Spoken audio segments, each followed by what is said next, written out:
It's a total disaster. It's a total breakdown. Hey, welcome to our living room. It's great to have you here at Peace House. This is a first for us.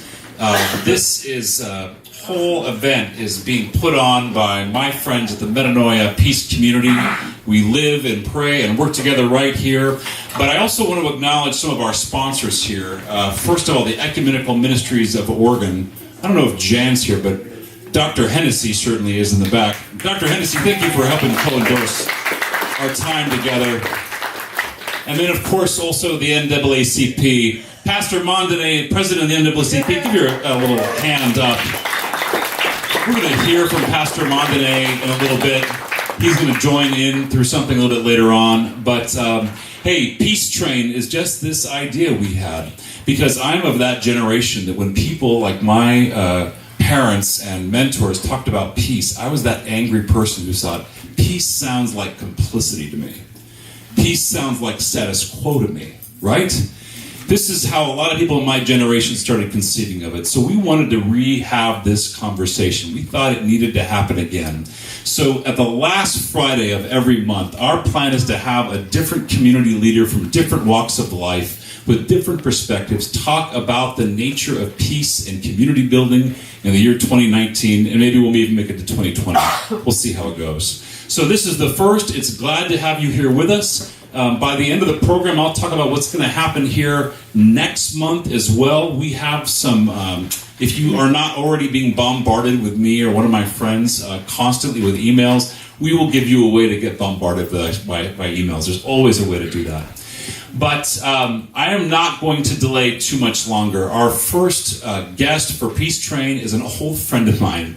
We have worked together for a long, long time in New York City, and then he rose to stardom not only as a public intellectual, as a movement leader, as an author, but yeah, I turned my eyes for a few minutes and now he's a musician as well. So this person has a lot of talent, a lot of insight, and a lot to share with us this evening. I'm not going to belay. If you are here, you already know who he is. Please give a warm Peace House welcome to my brother, Reverend Osagyefo Sekou.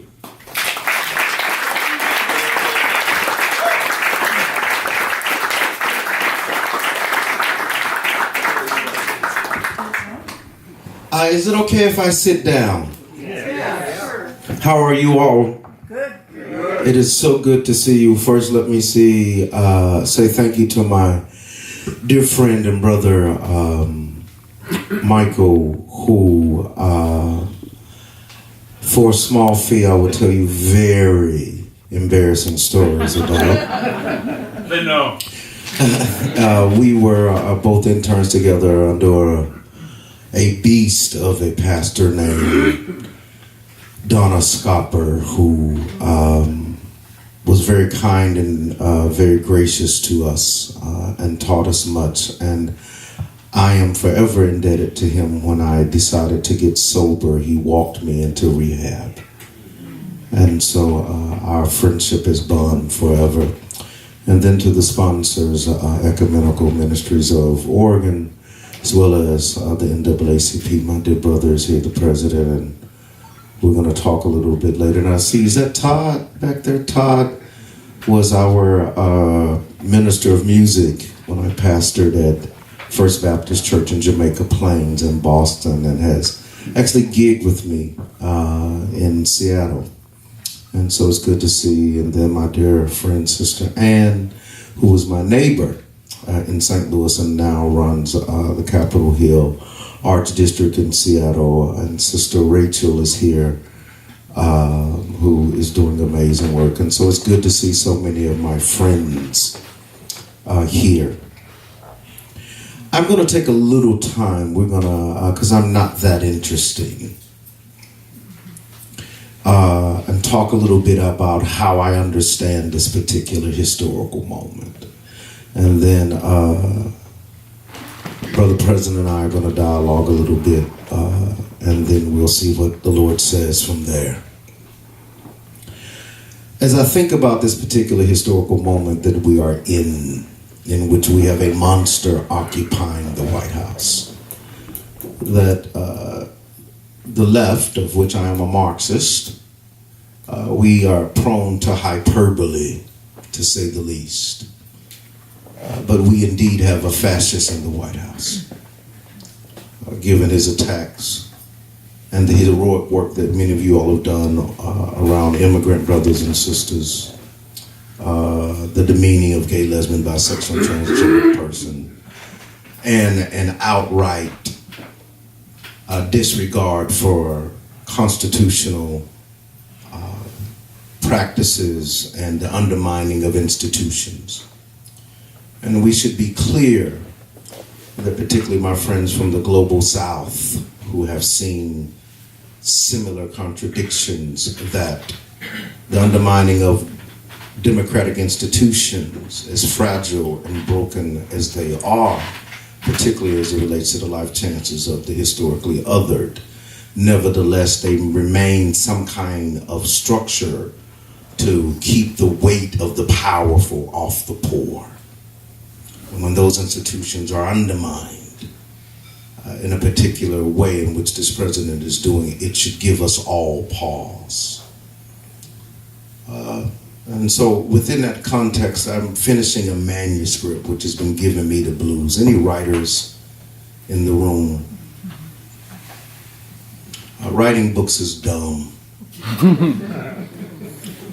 And this one little 12,000 word essay has been giving me the blues. And it's called The Task of the Artist in the Time of Monsters. And so one of the challenges I think about monsters, that, you know, perhaps it is in our childhood that we come to love monsters. Our childhoods, if you will, are filled with things that go bump in the night. And in our childish imagination, some ferocious creature with fangs foaming at the mouth is standing as the moonlight casts a shadow upon them. And you kind of pull your covers to the edge of your eyes, hoping that the monster is not real, but to be sure, monsters are real. In fact, history is littered with the innocence that they have left in their wake.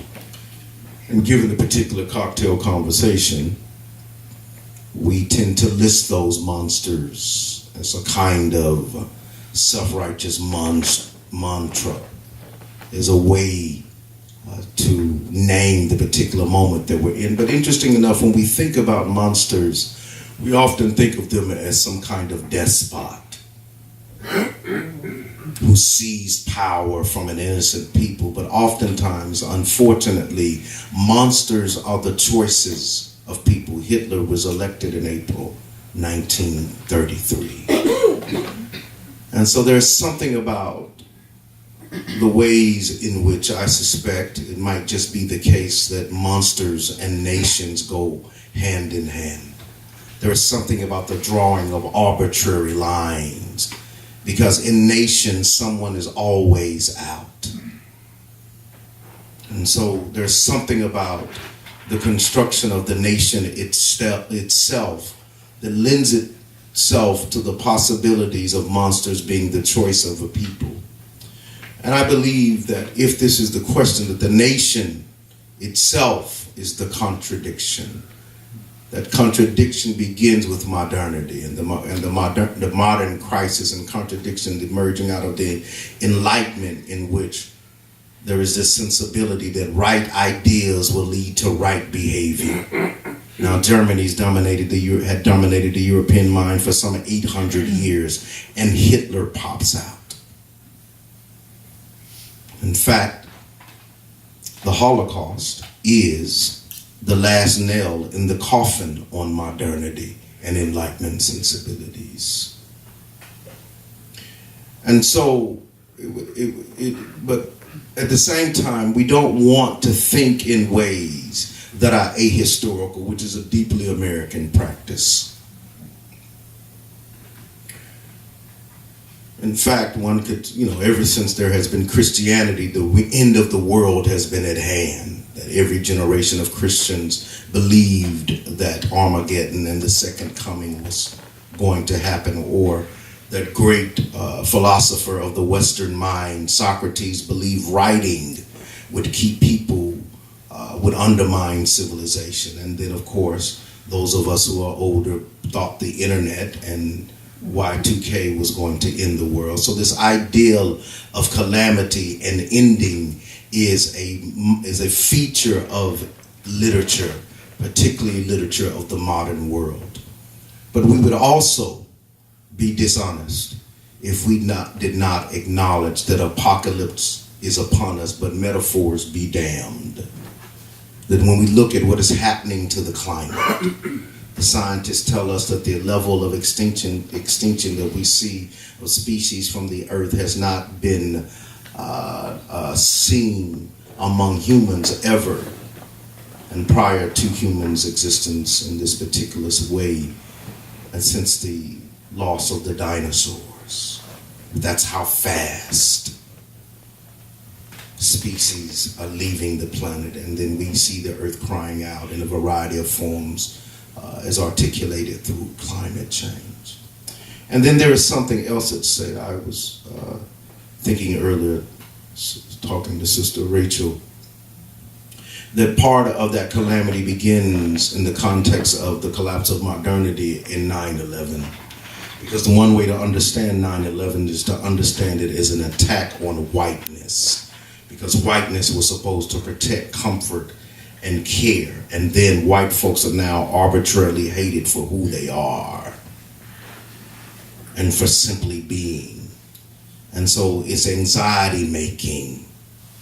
And given the fact that non-state actors and state actors can come and shoot up buildings, shoot up synagogues, shoot up mosques, shoot up churches, shoot up movie theaters, shoot up elementary schools. That there's a kind of uneasiness in the West, that the City of Lights had blood flowing in the streets not too long ago. So there's an uneasiness in the West. It's a wonderful German phrase, a Zeitgeist der Ängste, the spirit of the age is one of angst. Then at the same time, given the way that social media makes us all connected in these new and interesting ways, that it is still a Lacanian affair because it makes us think that the fictitious is real. So we talk about Facebook friends.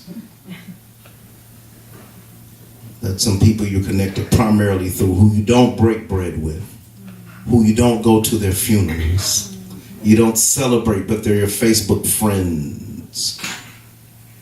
And that there's an obsession with being liked, and that that glyph of being liked, that action of liking something, as a form of connection. And so it creates a false sense of community. Right? But the tool, the technology itself is not the problem. It is the ideology and the assumptions of ideology that are attached to the tool. For instance, during the Holocaust, no new technology was created. There was nothing invented. All of the tools of death, dread, and despair upon Jewish brothers and sisters. And I want to be clear that my conversation with you is a critique of the West. Now, little boys raised in Arkansas, in a place with 11 houses and 35 people, we're not supposed to make critiques of the West. We're not supposed to talk about meta-narratives. So I think that's why I'm writing the book, just to make them mad. And so when we talk about this critique of the West, that there's no new technologies created, but the technologies facilitate ideological practices, we see not only a Zeitgeist der Ängste, but there's also a Zeitgeist der Freiheit. There's this sense of freedom, because all over the world, we see the global South rising. We see the global South rising. In the United States, we've had an African-American president, and that was supposed to end racism, or that it was over. Right? And under an African-American president, Black Lives Matters movement emerges. The children, poor black working class children in Ferguson, make the nation pause under a black president and a black attorney general. So the freedom is in dialogue with the angst. And so given that this is 2,000 years of history of the West in 15 minutes, for me as an artist, right, as one who's been an organizer primarily, and as a pastor, as a primarily formal way of engaged the world over the last 3 decades,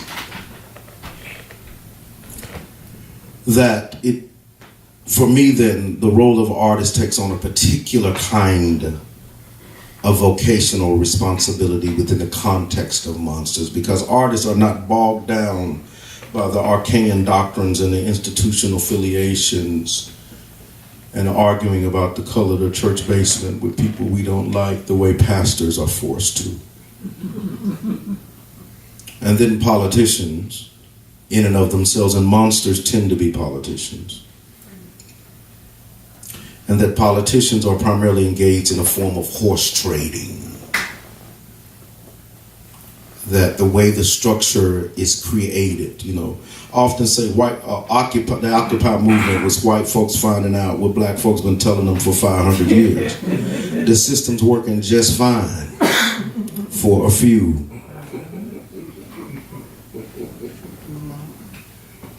And so because the system is working just fine, no matter, the best oftentimes that we can hope for is a benevolent monster. 20,000 bombs dropped by President Obama. He controlled the kill list, first time in the history of the United States that the president is the one who's primarily making the call on who the government will assassinate. Windfall healthcare program for insurance companies. Windfall for them. He stands before a meeting of Wall Street people and he tells them, they're out there waiting with pitchforks for you. I'm the only thing standing between you and them. So no bailout for Main Street. But still, because the country is obsessed with spectacle, image and symbol, and this is very important to me. I'm not saying that images and symbols are not important. I think they have a certain kind of role. But a symbol is not the same thing, and a sign is not the same thing as a substance. In fact, the most important person to me in the White House was Ms. Robinson.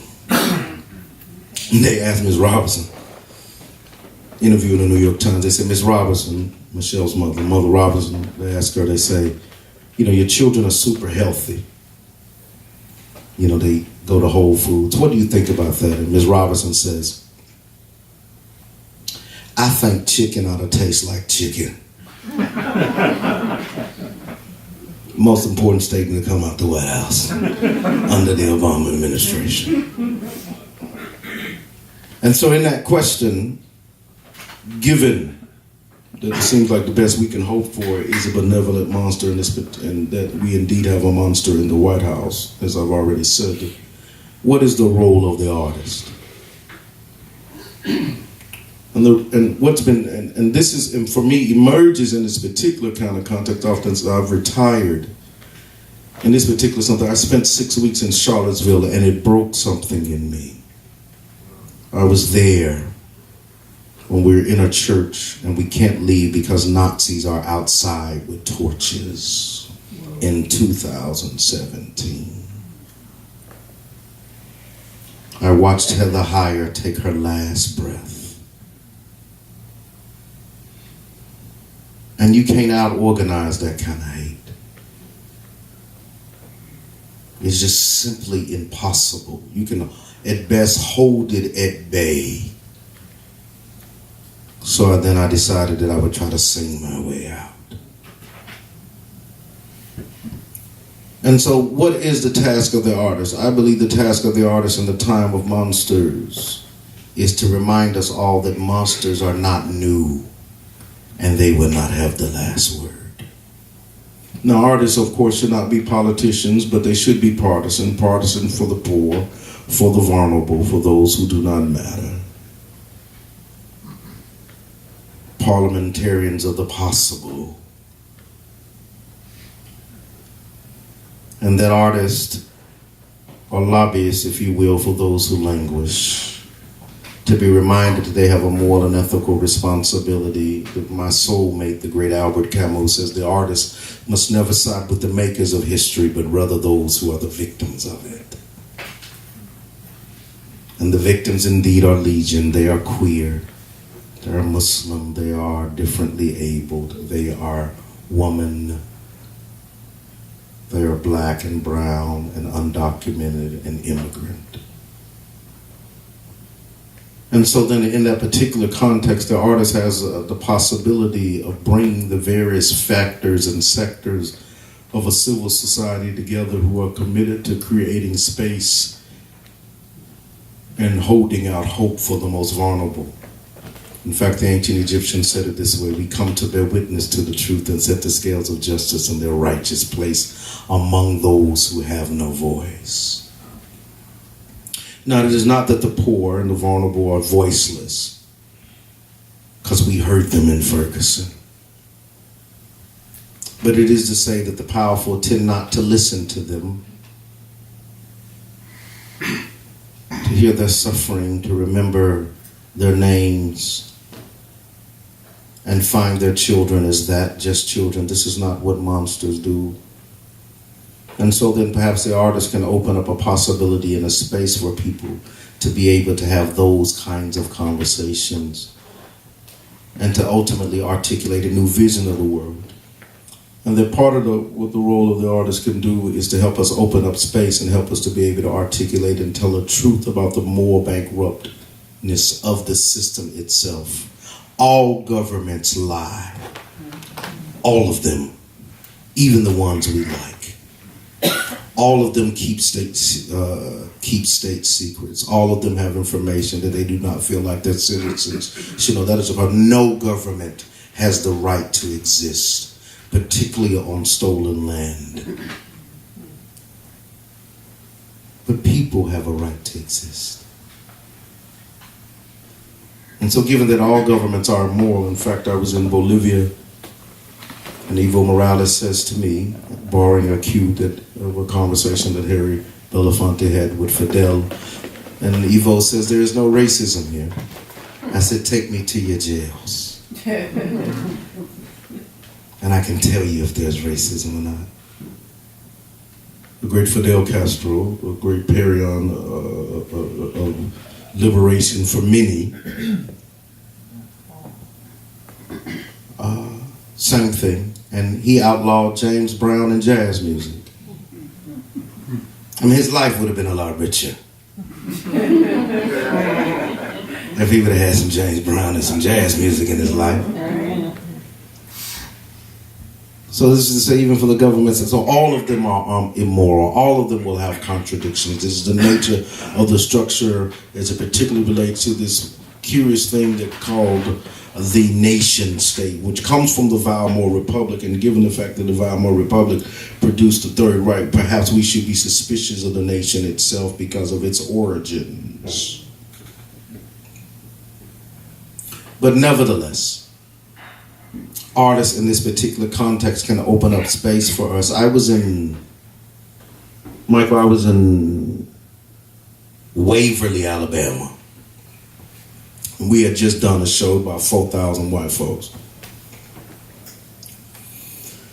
And we did our show. It was great. They called us for 2 encores. And so I'm walking through the crowd afterwards, right? And I see 4 good old boys looking at me. And I'm like, this gonna be a problem. And one of them walked up to me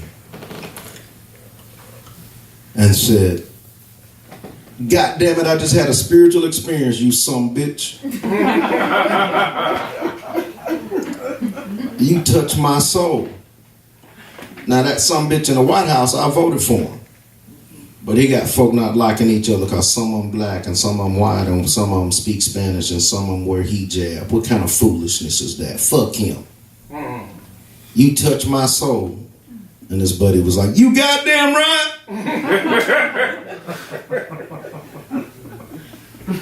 That says to me that art speaks in a different way. And then we were doing a show in Joplin, Missouri. Any musicians in the room who've toured? So I walk in the green room and the guarantee is in cash on the table. So I already think something wrong. Because am I right, musicians? That's not what they do typically when we walk into a gig. We may have to fight to get our money. So I walk in, the money's laying on the table, and so I knew something was wrong. And he says, look, when I saw you 3 minutes in, I knew I wanted to book you, but I need the people who come to our shows. They love music, but most of them voted for Trump. It's like, whatever. I got a couple boys with me from North St. Louis, so I know I'm going to be all right. So we do this song. I have a song called Goodbye, Baby, and the line is, we wrote it for Tamir Rice's mother. It goes, baby, I hope this letter finds you better than I am. I'm writing you from some God-forsaken place. Do you remember that, Todd? Come on.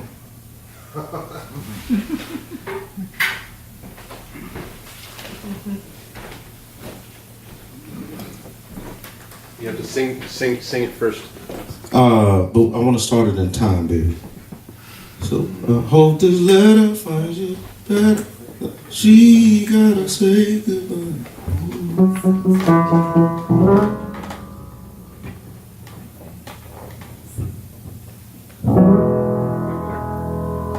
Baby, I hope this letter finds you better than I am.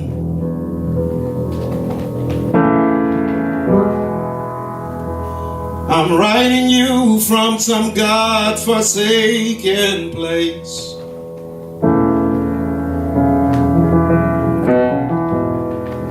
Where they'll soonest kill a man, woman, boy, or girl, because of their race. And every other day,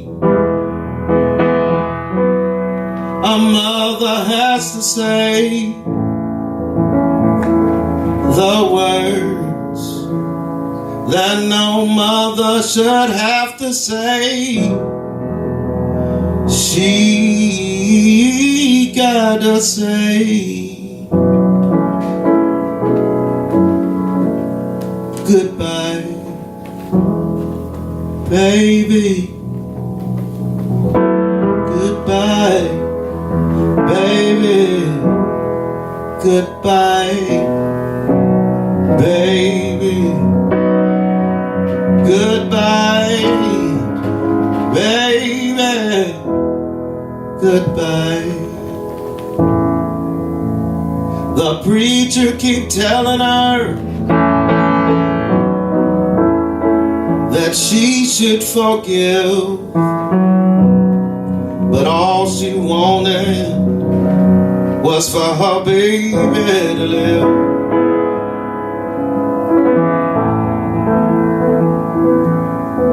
I can't believe they took you away so soon. I should be holding you in my arms, but instead I'm